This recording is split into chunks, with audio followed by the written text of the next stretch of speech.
We've got a game with major offseason implications as the 2-6 Cleveland Browns take on the 1-7 New York Jets. Both teams are coming off a bye, and both teams' playoff chances are lost, but their first overall pick possibilities are still hanging in the balance, and the winner of this game will have a frustrated fan base. My name's Tyler, here with my brother Ryan. We're going to break down this Week 10 matchup and provide our predictions at the end.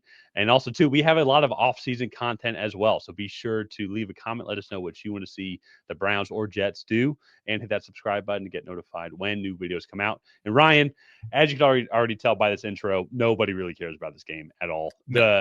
Which is unfortunate too, because as I've said this all year, it is a crime that this Browns defense has to be associated with this Browns offense, because this Yeah. Browns defense is absolutely amazing. And that's why I think they're going to win this game here. The Browns defense overall, second in yards allowed, fifth in passing yards allowed, ninth in rushing yards allowed, eighth in sacks, 24. Myles Garrett has 10 of them.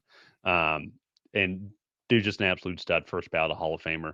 They're going to be going up against a Jets team who's looking like not Russell Wilson. They don't want Russell Wilson. Garrett Wilson, his unrelated brother, is going to be coming back today off of IR, coming off the bye week here. And it's a spark of life, I think, overall to this offense, especially too if Tyrod Taylor is the quarterback. Big difference between the two. But last time we saw them, the Jets did get their first win against Cincinnati here, which is just a big overall motivational boost. But once again, though, too, I think Aaron Glenn, his front office, already looking towards 2026. And same thing, too, with Cleveland as well, as Kevin Stefanski, he has ceded play calling abilities to their offensive coordinator. Is it Howard Reese? Tommy No, Reese. Tommy Reese. Yeah. Howard Reese was his unsuccessful defensive coordinator brother. But Ryan, I want to throw it over to you here. Like, we'll talk about this game in a little bit here, and we'll get into predictions, even though I think I already said mine. But what are your thoughts on both these teams? What do you think are some of the biggest primary needs outside quarterback for both of these organizations? Yeah. I mean, you hit the nail on the head. I think quarterback, offensive line for the Browns, I think, is one that is a really big issue.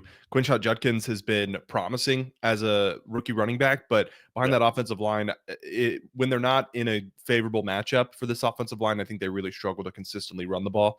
And I think receiving weapons for this Browns offense is going to be something that they really need as well. And so, going to be an interesting offseason for this both of these teams, but I think the Browns are going to load up on offensive talent in free agency and in the draft, and try to really improve this team, and maybe get Myles Garrett back in the playoffs one more time in his career.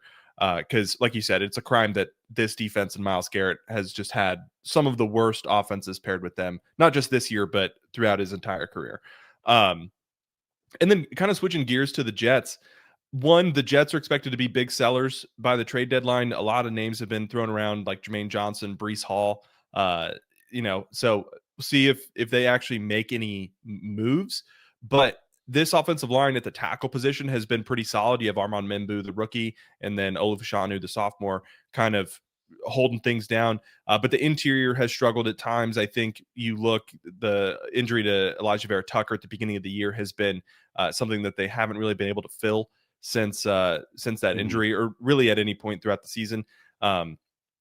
So I think that's going to be a weakness here that Myles Garrett and this defensive line can expose.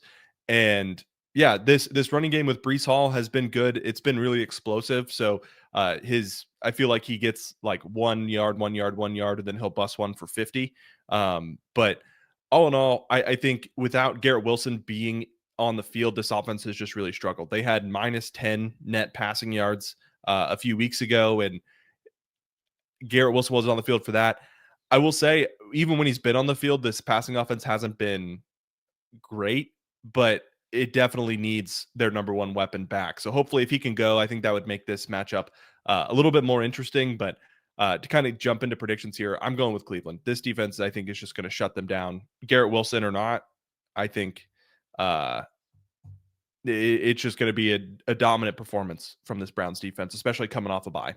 Yeah, no, and that's I think that's the thing too as well for me, like with Cleveland, and we'll get back more to the offseason stuff here in a second. But yeah, for me, I think just the way this defense has been playing, has just been amazing. I have to make sure Carson Schwetzinger, he's able to come back. He got a little banged up in their last game here, but he's been phenomenal. I know Mason Graham's his numbers hasn't been too great, but he's been playing really well.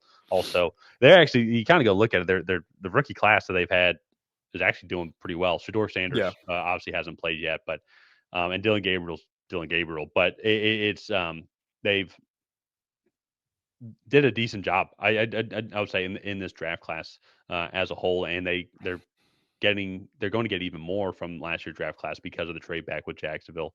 Maybe they'll even get a couple other more trades. I have to kind of wait and see.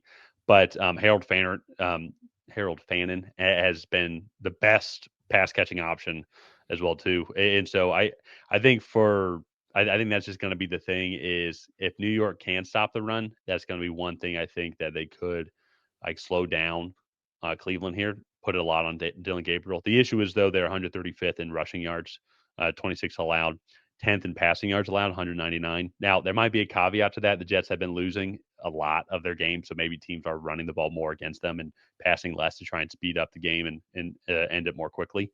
But in general, though, I also think though too, there's some vulnerabilities just on the defensive side of the ball and that's going to play to Cleveland Browns strengths offensively, which is running the ball through Quinshon Judkins, quick little play actions, Harold Fannin, Harold Fannin in the flat. Sorry, I don't know why I'm struggling with that, but you utilize his athleticism in space.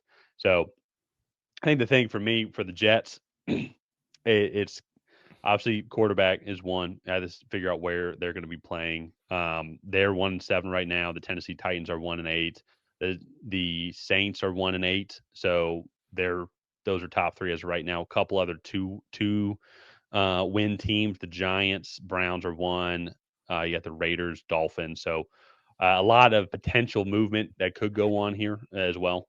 But I think for either team, though, quarterback's going to be top need. But if they fall out of it, though, receiver, I think, is also another big option, especially for the Browns. Even for the Jets, yeah, you have Garrett Wilson there, and I think you should keep Garrett Wilson. My similar argument for what I made with Miami for Jalen Waddle is when you do get a young quarterback in there, he's going to have guys to throw to, and you do have your tackles.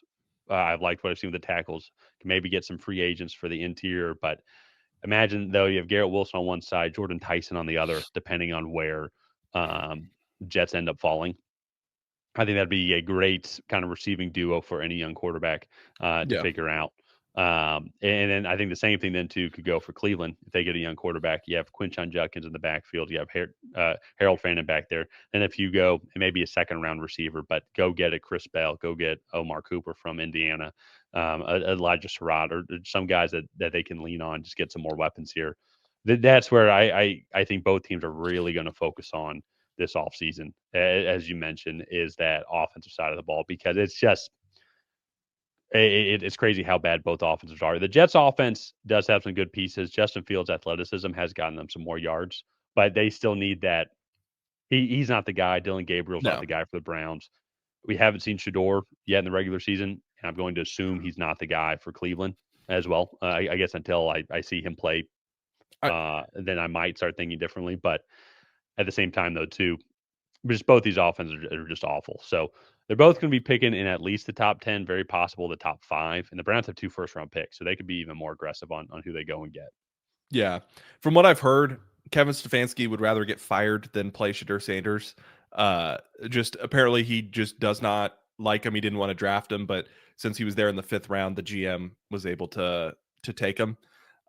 So just what I've heard from the rumor mill with family in Ohio. And so we'll see what happens with quarterback here, but I don't think either of those guys are the long-term answer in Cleveland. So this will be an interesting game, to say the least. But we're both taking the Browns. Let's go ahead. Let's wrap this one up here. If you guys have not already, please go ahead and like and subscribe. That is the best way to help out the channel. While you're down there, leave a comment on who you think is going to come out ahead in this matchup. Will it be the Cleveland Browns? Will it be the New York Jets? And other than that, we will see you guys next time.